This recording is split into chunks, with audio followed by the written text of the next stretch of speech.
नमस्कार दोस्तों आज हम बात करेंगे व्हाट इज I2P। I2P क्या है? सबसे पहले आप समझिए I2P होता किस में है। तो जो हमारा I2P है वो हमारे कंट्रोल वाल्व में होता है और कंट्रोल वाल्व के जो हमारा पार्ट पोजिशनर होता है उसमें ही हमारा लगा होता है I2P। जो अभी स्मार्ट पोजिशनर आ रहे हैं उसमें, जैसे मैं एग्जांपल में मैं एक मॉडल नंबर बता दूं तो जो हमारा फिशर का पोजिशनर अभी आ रहा है, जो स्मार्ट पोजिशनर है फिशर DVC 6200। मॉडल क्या है? DVC 6200। उसमें क्या है? इनबिल्ड है, मतलब उसके अंदर ही लगा हुआ है हमारा I2P। बट जो पहले हमारे पोजिशनर आते थे उनका पोजिशनर का I2P जो है वो हम लोग अलग से बेस माउंटिंग करते थे, कहीं अलग से फिक्स पर्टिकुलर जगह पे करते थे। तो दोस्तों ये जो हमारा है I2P लगा होता है किसके अंदर? हमारे कंट्रोल वाल्व के पोजिशनर के अंदर। कंट्रोल वाल्व के पोजिशनर के अंदर जो हमारे स्मार्ट पोजिशनर आ रहे हैं उनके। लेकिन जो पहले लगा होता था वो हमारा बेस माउंटिंग होता था। I2P हमारा बाहर माउंट हम लोग करते थे। सबसे पहले आप समझिए I2P का आउटपुट क्या है। I2P का आउटपुट क्या है जो हम लोगों ने आपको कल भी बताया था, कल के वीडियो में, कि जो हमारा I2P का आउटपुट होता है वो 3 to 15 PSI होता है। और I2P का काम क्या है? वो करंट को प्रेशर में कन्वर्ट करता है, मतलब इलेक्ट्रिकल सिग्नल को न्यूमेटिक सिग्नल में कन्वर्ट करता है। इनपुट जो होता है उसका वो करंट होता है और जो आउटपुट देता है वो क्या देता है? न्यूमेटिक, मतलब प्रेशर देता है। हमारा न्यूमेटिक प्रेशर कंप्रेसराइज प्रेशर देता है। जो हमारा आउटपुट होता है I2P का, वो इनपुट क्या होता है? 4 to 20 मिलियम्स जो हमारा करंट होता है।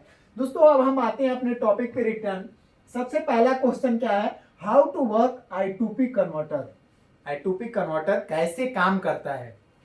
तो आप लोग ये समझ लीजिए, सबसे पहले जो हमारा I2P कन्वर्टर है वो क्या होता है, उसको हम लोग जो इनपुट देते हैं वो इलेक्ट्रिकल सिग्नल देते हैं। और किस फॉर्म में? 4 to 20 मिलियम्स के फॉर्म में। किसमें?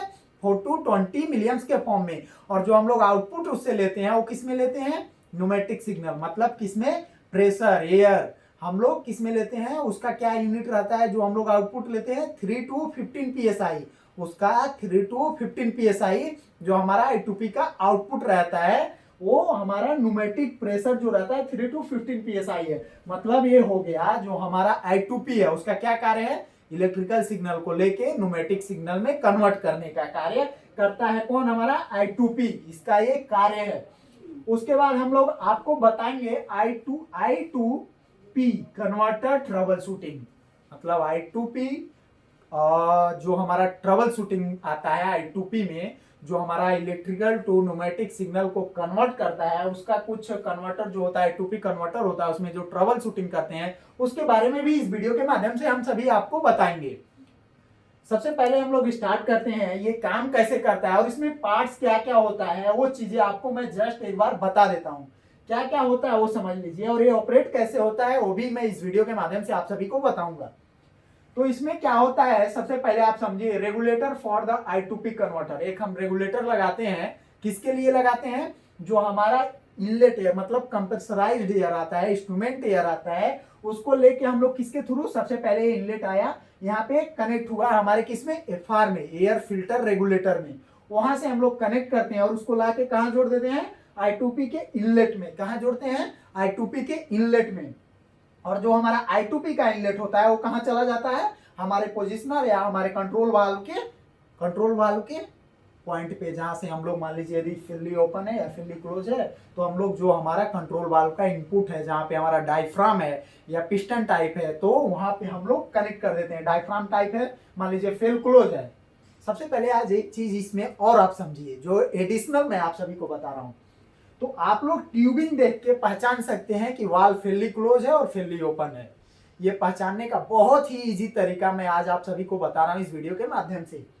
यदि हमारा वाल्व का ट्यूबिंग, एयरलाइन का ट्यूबिंग ऊपर से है तो वो वाल्व क्या होगा?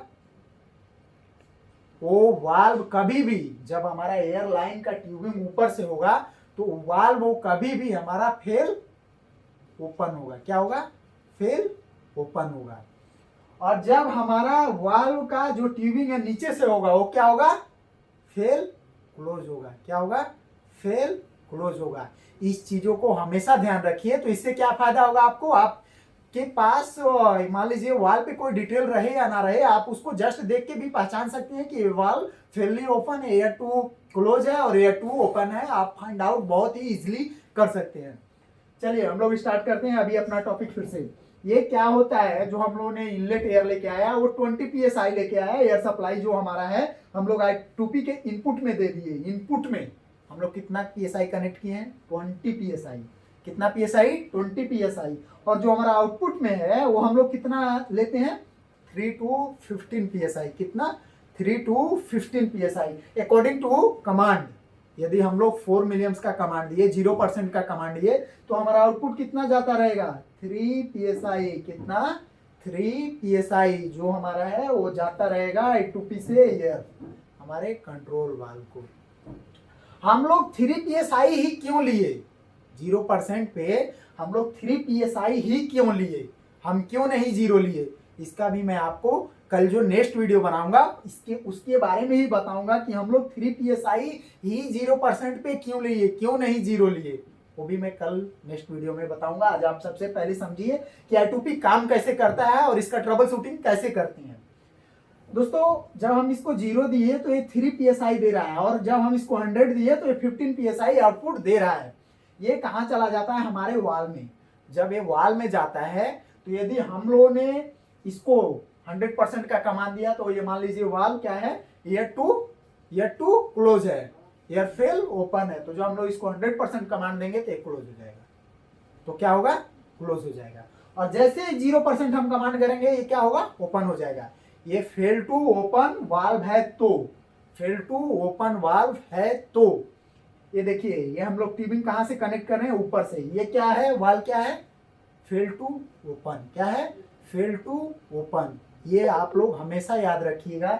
यदि ट्यूबिंग ऊपर से है, एयरलाइन ऊपर से है डायफ्राम के, तो क्या होगा, ये जितना भी डायफ्राम टाइप का वाल्व होता है उसके लिए ही मैं बता रहा हूं आप सभी को कि यदि ट्यूबिंग ऊपर से है तो क्या होगा, फेल ओपन होगा। यदि ट्यूबिंग नीचे से है तो फेल क्लोज होगा, एयर फेल हो जाएगा तो क्लोज हो जाएगा। यदि ट्यूबिंग नीचे से है तो, और ट्यूबिंग ऊपर से है तो फेल होगा तो ओपन हो जाएगा। जितने भी डायफ्राम टाइप का हमारा वाल्व होता है उस केस में। अब चलिए समझते हैं, 3 to 15 psi जब हम 100% दे दिए कमांड इसको I2P को, तो ये क्या करेगा, इसको फुल क्लोज कर देगा। अब यहाँ पे एक चीज और समझिए, जो हमारा इधर से इंस्ट्रूमेंट एयर का सप्लाई है, इंस्ट्रूमेंट का सोर्स आया, वो हम लोग यहाँ भी लगा के रखते हैं, कहाँ, एयर फिल्टर, और हमारे इसमें क्या है, पोजिशनर के थ्रू। हम लोग इसको डायरेक्ट नहीं दे देते हैं, ये पोजिशनर लगा के रखते हैं। इसके थ्रू जब हम लोग इसका आउटपुट जाता है 3 to 15 psi, तो यहाँ पे आता है हमारे पोजिशनर के पास, और पोजिशनर क्या करता है, इसको भेजता है कहाँ पे, हमारे फार से होके हमारे वाल्व में। किसी को कोई दिक्कत, समझने में कोई प्रॉब्लम, यहाँ से यहाँ आया और ये जो हमारा एयर आ रहा है ये भी आ रहा है। जब यहाँ पे ये प्रेस होगा तो इस लाइन के थ्रू ये चला जाएगा, कहाँ पे चला जाएगा, ये हमारा सीधा वाल्व में।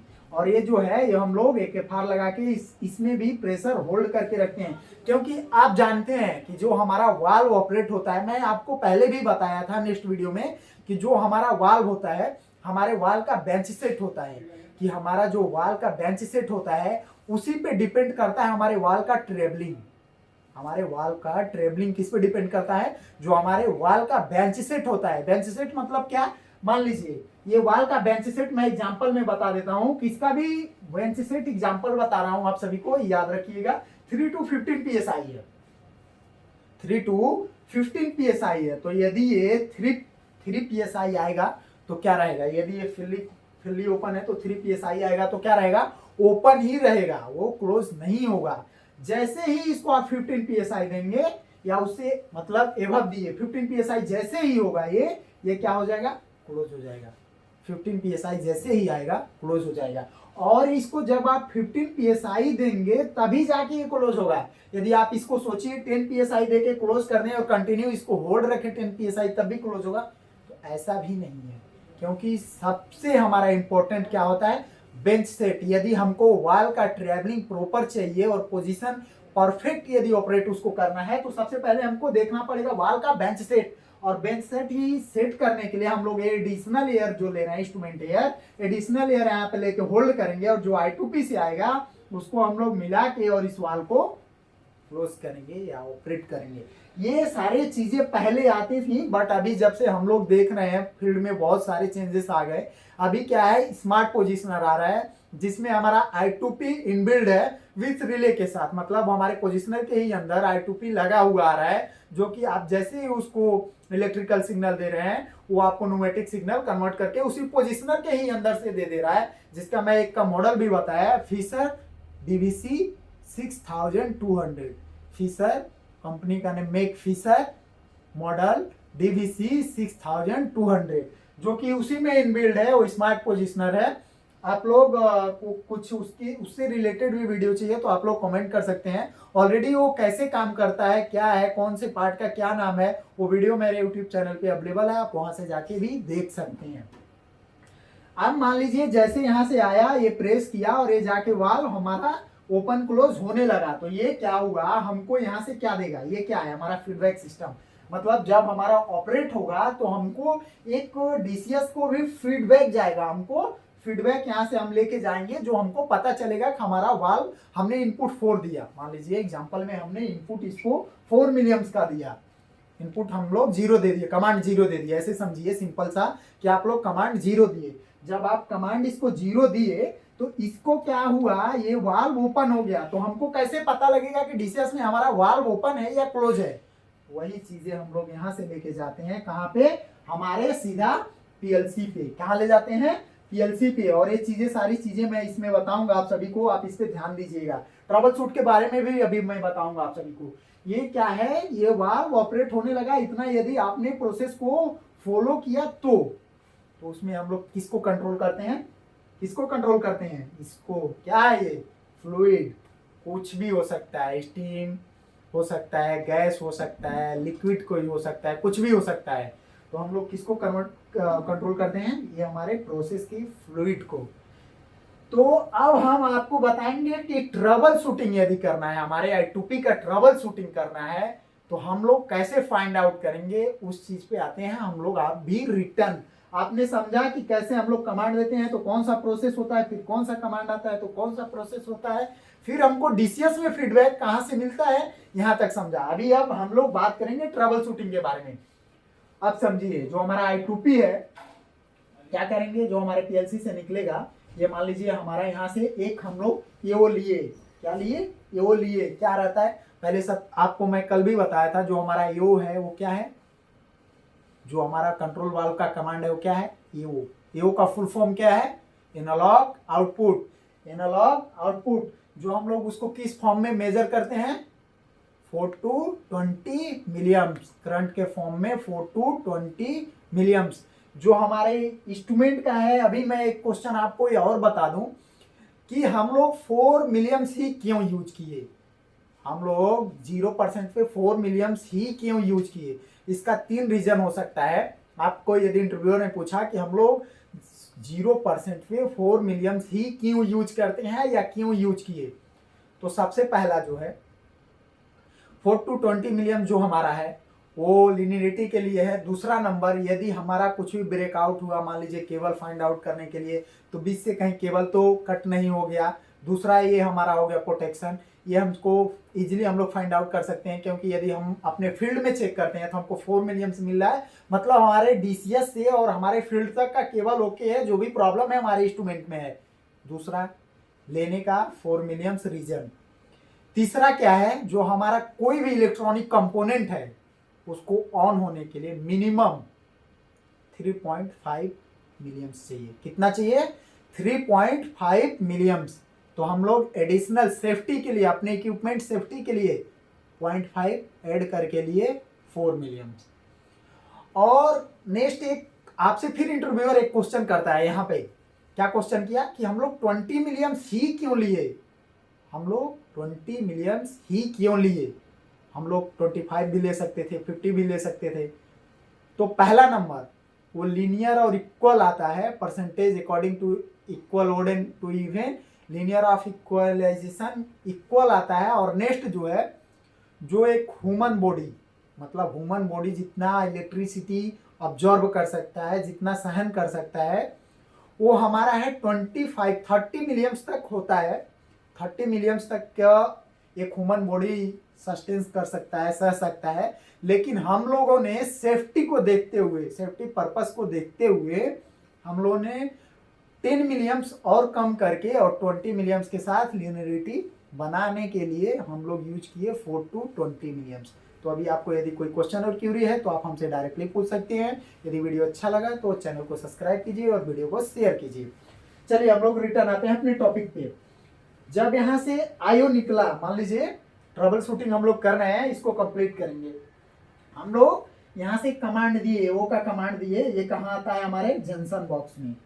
सबसे पहले जो हम लोग पीएलसी से केबल लेके मार्शलिंग कैबिनेट से केबल लाते हैं वो किस में लाते हैं, हमारे जंक्शन बॉक्स में। जंक्शन बॉक्स में जब लेके आए हम तो वहां से हम लोग कहाँ लेके जाते हैं, केबल जो अपना जंक्शन बॉक्स है उसके बाद हम लोग इंस्ट्रूमेंट के पास लेके जाते हैं ना। तो हम लोग इंटरव्यूअर एक, यदि आप उस लेवल पे इंटरव्यू दे रहे हैं तो एक क्वेश्चन आपसे और कर सकता है कि हम लोग जंक्शन बॉक्स क्यों लगाते हैं, जंक्शन बॉक्स क्यों लगाते हैं, जेबी क्यों लगाते हैं फील्ड में। तो आप एक सिंपल सा जवाब दे सकते हैं, बहुत ही सिंपल सा, कि कॉस्ट कटिंग के लिए हम लोग किसका यूज करते हैं, जंक्शन बॉक्स का। यदि हम मान लीजिए पर्टिकुलर एक ही केबल डालेंगे तो वहाँ पे हमको टर्मिनेशन या सारी चीज़ों में प्रॉब्लम आएगा, वहाँ तक केबल लेंग सारा, मतलब कॉस्ट कटिंग के लिए हम लोग जंक्शन बॉक्स बीच में लगा देते हैं, जिससे कि हम लोग इजीली कोई भी अपने इक्विपमेंट को कनेक्ट कर सकते हैं या हमको ट्रबल शूटिंग करने में बहुत इजी होता है, इसलिए हम लोग जंक्शन बॉक्स बीच में लगाते हैं। नेक्स्ट जो है, हमारे मार्शलिंग कैबिनेट तक कुछ भी एनीथिंग हैपन हुआ तो नहीं जाना चाहिए, इधर ही होल्ड होना चाहिए, इसलिए भी हम लोग जंक्शन बॉक्स का यूज करते हैं। अब चलिए आते हैं, तो आपने यहाँ से 4 मिलियम्स का कमांड दिया तो हम पहले हमारे जेबी तक आएगा, कहाँ आएगा, 0% है तो जेबी तक आएगा। मान लीजिए अब ये जेबी तक आया, जेबी और इसके बीच में हमको चेक करना है तो कैसे फाइंड आउट करेंगे कि यहाँ तक आ गया तो यहाँ से यहाँ के बीच में ये जा रहा है तो ऑपरेट हो रहा है कि नहीं, R2P हमारा सही है कि नहीं, हम कैसे फाइंड आउट करेंगे। तो हम लोग उसके लिए मिलियम्स चेक करते हैं। मान लीजिए हम लोग 25% कमांड दे दिए, अभी 25% कमांड दिए तो हमको जब इसको ट्रबल शूट कर रहा है, ये ऑपरेट नहीं हुआ, तो मान लीजिए हम सबसे पहले जेबी में चेक करेंगे। जेबी के बाद हम लोग, हाँ एक चीज और याद रखिएगा, हम लोग मिलियम्स चेक कैसे करते हैं 2 वायर को, 2 वायर और 4 वायर में हम लोग मिलियम्स कैसे चेक करते हैं ये भी आपको पता होना चाहिए। तो हम लोग क्या करते हैं, ये जो 2 वायर है इसमें सीरीज में लगाते हैं, ठीक, किसमें लगाते हैं, सीरीज में। किसमें लगा के मिलियम चेक करते हैं, सीरीज में। 4 वायर है पैरेलल में। इस चीजों को भी आप लोग याद रखिएगा, ये बहुत ही आपको हेल्पफुल करेगा किसी भी इक्विपमेंट का ट्रबल शूटिंग करने में। हम लोगों ने यहाँ से कमांड दिया, ये जेबी तक आया, उसके बाद हम लोग क्या करेंगे, एक I2P का हमारा केबल लगाएंगे, I2P में लगाएंगे, और एक हमारे ये जो जेबी से केबल आया उसमें लगाएंगे, और मल्टीमीटर सीरीज में लगा के चेक करेंगे यहाँ तक मिलियम्स आ रहा है कि नहीं आ रहा है। तब हम लोग कंफर्म हो जाएंगे। यदि यहाँ तक मिलियम्स नहीं आ रहा है तो मतलब हमारे DCS से और यहाँ तक का कुछ प्रॉब्लम है। यदि मिलियम्स आ रहा है तो हमारे I2P के अंदर कुछ ना कुछ प्रॉब्लम है। तो यदि I2P के अंदर है तो यदि कुछ इलेक्ट्रॉनिक कंपोनेंट चेंज करना है तो आप चेंज करेंगे, नहीं तो यदि यहाँ से यहाँ तक का केबल का मान लीजिए कुछ फॉल्ट है तो वो चेक करेंगे, नहीं तो यहाँ से यहाँ के बीच में कोई दिक्कत है, आपका केबल नहीं सही है, केबल में कुछ प्रॉब्लम है तो वो चेक करेंगे, नहीं तो इसके अंदर जो हमारा कार्ड है I2P के अंदर वो चेक करेंगे। यदि ये सब चीजें ओके रहेगा, सब कुछ ठीक रहेगा, तो ऑटोमेटिकली हमारा जो कंट्रोल वाल्व है बहुत ही इजीली ऑपरेट हो जाएगा। तो आज आप लोगों ने सीखा कि I2P का ट्रबल शूटिंग कैसे करना है। यदि आप लोगों को कुछ भी क्वेश्चन और क्यूरी है तो आप लोग डायरेक्ट हमसे व्हाट्सएप पे भी कांटेक्ट कर सकते हैं, फेसबुक के भी माध्यम से कांटेक्ट कर सकते हैं, और हमारा इंस्टाग्राम पे भी आप लोग हमको कांटेक्ट कर सकते हैं।